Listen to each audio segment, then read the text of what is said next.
Alright guys, we're back here finishing up the line. This is the last trap I got out right now. I don't really have a whole lot out. Still working on it. This weather's kind of messing with me a bit. This is kind of where you want the moisture on the ground, but obviously yeah, there's some sort of flat set here, and something was in here long enough to pull a lot of these corn stalks up to it.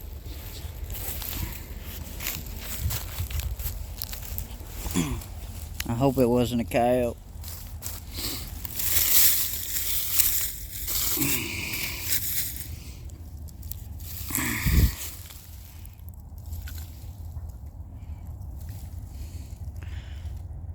I don't know, it looks like coon hair to me.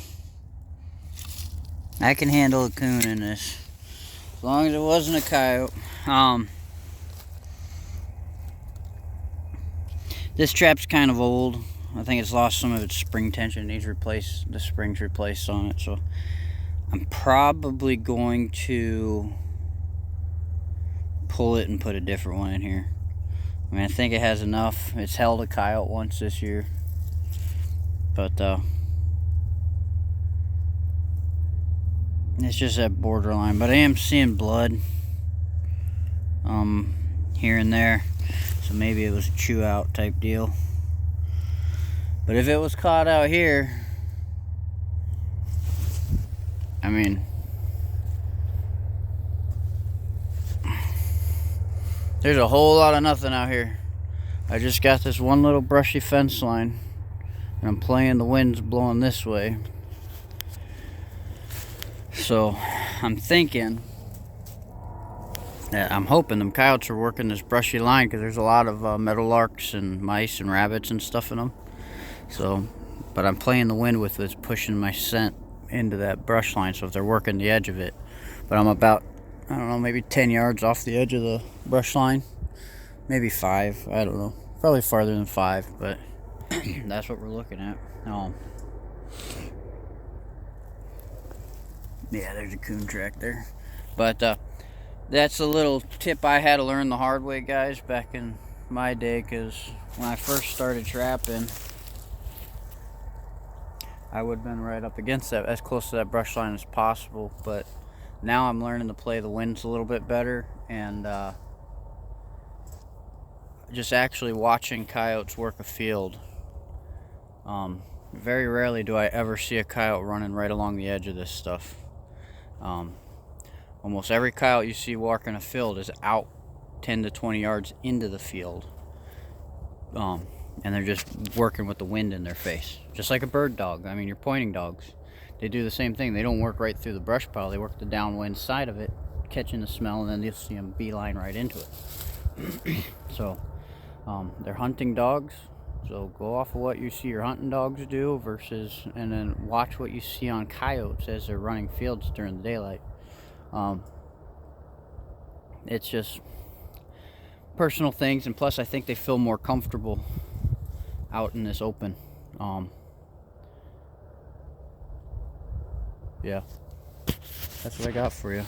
So about a mile that way, there's that levee set. I've got 2 traps there. Today we're gonna go set the ramp spot on the other side of the highway, or over there, and get a couple more traps in the ground there. I just really don't want to get a whole lot of steel in the ground right now, because if you guys can see, it's kind of hazy and nasty out.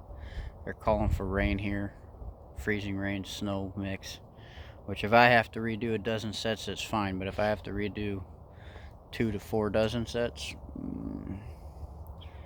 it makes for a miserable next day. So yeah, so we're going to turn this. This was a flat set, but since he tore it up, we're going to end up punching a hole somewhere right here. And that's another tip for you guys. I see people doing it, and you can catch coyotes doing it. But I know, like, so I'll put my trap here. That's going to be the bed. I'm going to touch it with my hands because I'm not going to reuse this one. I'm probably actually going to retire it. So I got this corn stalk here and all this brush behind here. and that's going to keep the coyotes from coming that way. I'll rake out all this stuff here and make it a real nice approach, like a walk-through set. And then I'm going to punch a dirt hole probably here. If you look, I'm what, 8 inches there, and probably by the back of the hole is almost 10. So that's my plan. I'm going to do that. So to give you that little tip is run your baits where you think it's far enough. But there are some guys that hug that trap really close to the hole. I think you're missing catches that way. I like bringing them out. And that's something, Trapper Jay, if you're watching, that's something I learned from you. So we're going to get those, go get a new trap, get the bag and everything going, and then swap this trap out. If it can't hold a coon, it's not going to hold, even though pound for pound, a coon got more fight in it than a coyote does. So we'll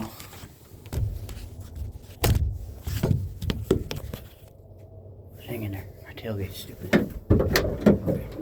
But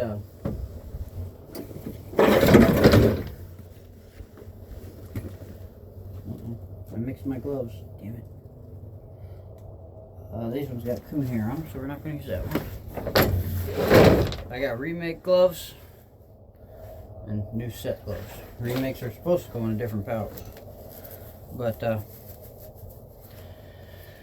yeah. We're going to swap that one out for... Let's go with MB650. I hate these traps. I like them, but the only thing I don't like, unless somebody could tell me otherwise, in order to set them, you have to have your hands inside the trap, and I catch myself every freaking time. So I'm going to do that up here, where I have a little more control than on the ground with a short chain.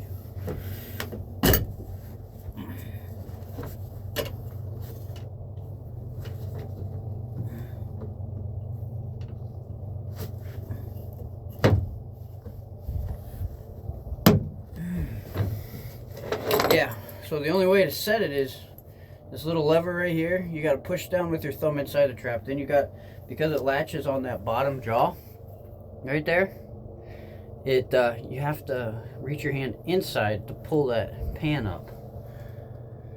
And it makes it a pain in the ass to get anything underneath. This is where your pan covers come in, but I'm going to risk to getting caught and try to shove some cotton underneath. But I got a long screwdriver that I do that with. So let's see. I got some cotton here. It's probably not enough because it's a big pain. This is my first year using these MBs. Like I said, I'm not a big fan of how you have to set them.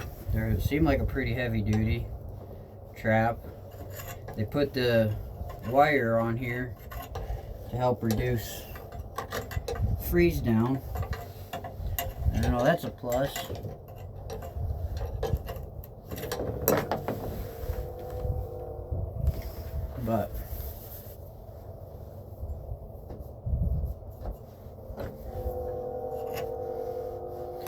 But there is a first time for everything. That's the first time I've ever set one of these without getting my fingers caught in it. Alright. So with my screwdriver, I shoved all that cotton in there. Now I got a nice little marshmallow underneath there, padding. So we'll go, now that that's set, we'll take this. Let's see if I can set it off while I'm trying to walk over here. You know, a smart guy would have backed his truck right up to the trap.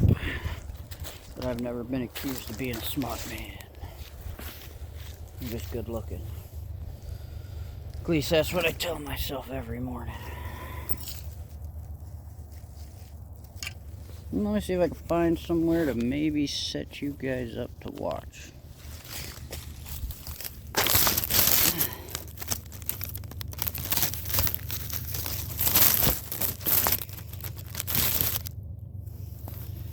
Pretty good. Alright, give yourself some working room. Unbury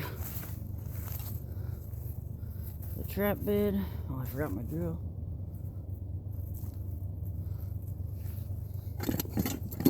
I need to get to that snap ring.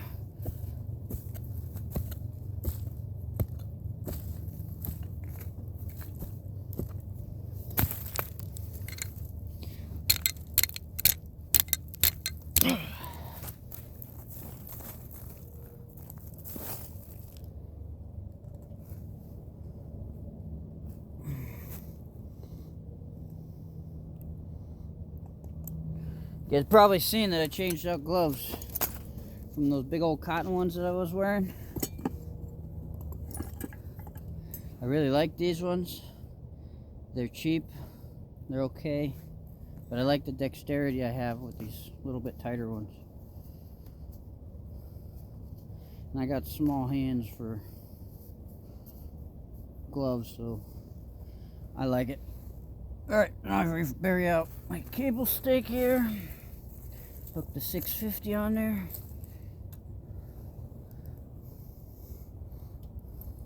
The only thing I don't like about the 650 is, I mean, I do like it for the fact that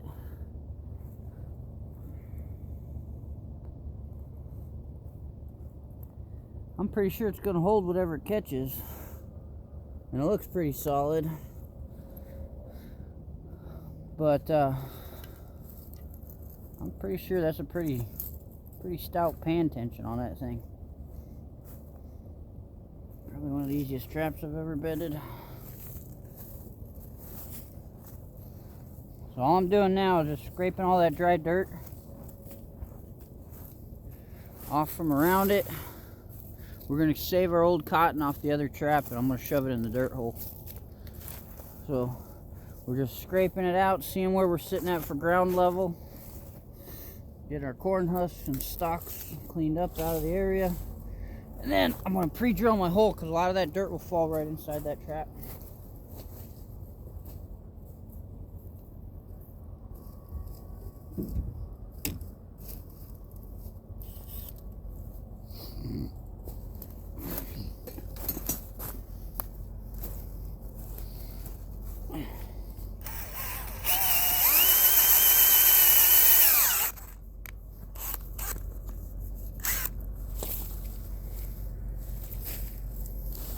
That's pretty wet dirt there. So we kind of don't want that going in.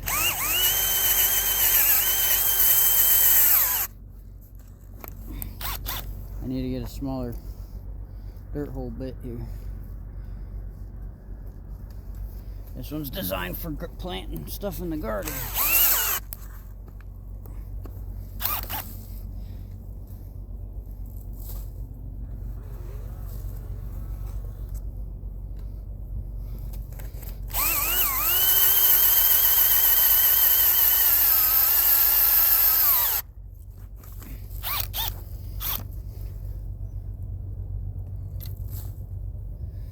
Pull that out because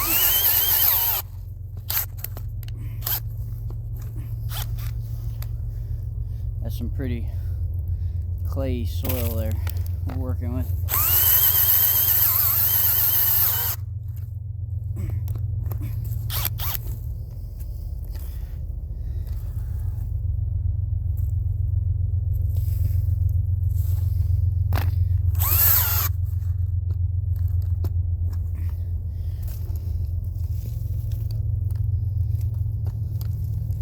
Alright, that's good enough.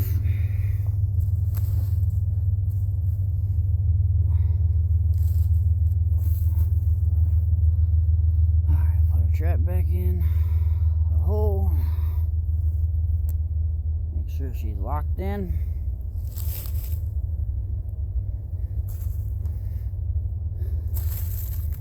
Shove some cotton down the hole so I don't lose it. Forget about it. Alright, now we get our sifter out.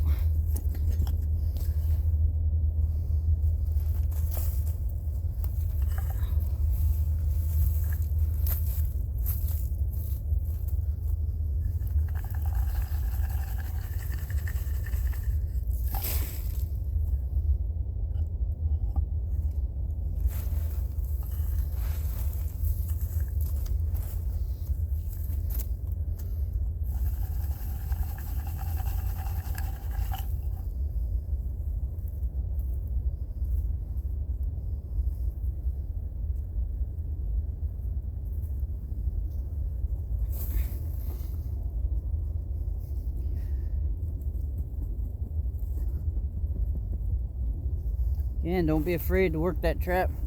You're gonna catch yourself. It's just a matter of when. So you might as well get comfortable with catching yourself, because it's gonna happen. Even the best of us still catch themselves from time to time.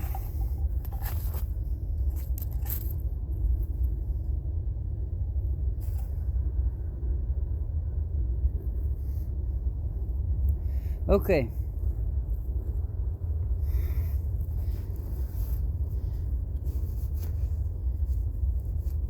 I'm gonna get the gloves off. I'm pretty much done with the set, so put that away. That away. Grab you guys so you can see. So here's the new set.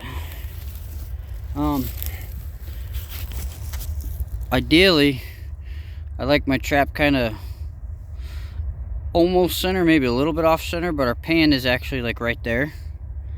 But I'm using this stick, this corn stalk here, to hopefully they come around it.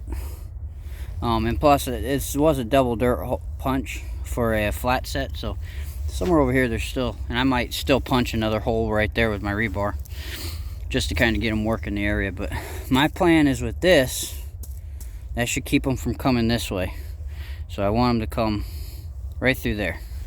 So that's what we're looking at there. I'm going to clean this brush out, throw it out before I leave with the sifter. And I'll do the same thing on the other side, kind of keep this corn row running. But that's it. I believe on this line,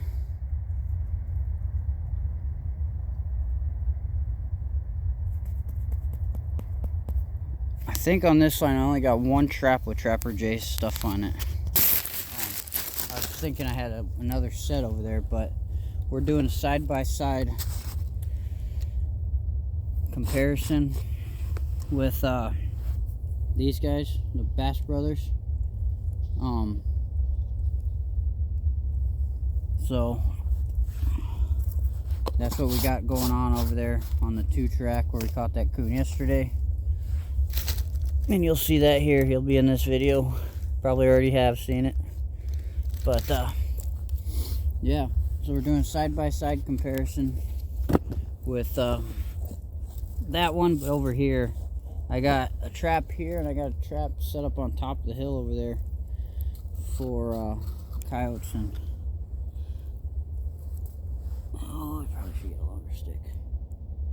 But and again, I don't really want it anywhere really on top of my set. A lot of times you'll get the coyotes, they'll roll in it. So if you do a flat set and put a skunky smell on there, you'll catch back hair because they're rolling on your set. So I don't know if you guys ever had anything like that happen to you. But yeah. So again, I don't mind putting it occasionally on my sets, especially if it's a soft skunky smell, but I threw it like right there.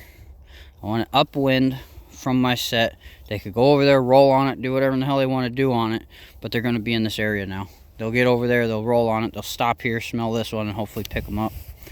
But yeah, so I'm going to clean up a little bit.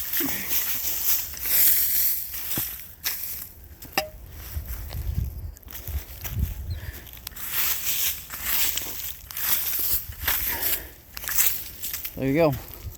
Basically a walkthrough set now.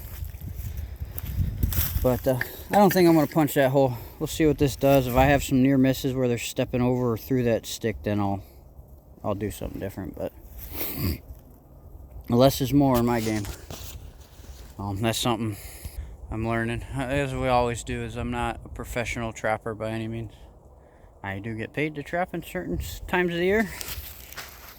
For now, as long as I keep my paperwork up. But yeah, you learn. Never think once you think you know everything, might as well retire trapping, because you're never gonna enjoy it. So that's gonna wrap it up. Look at that, it takes me about 20 minutes per set. I gotta streamline that. Probably be better if I wasn't 10 minutes, I think. New sets. And if I'm not explaining shit. But, yeah.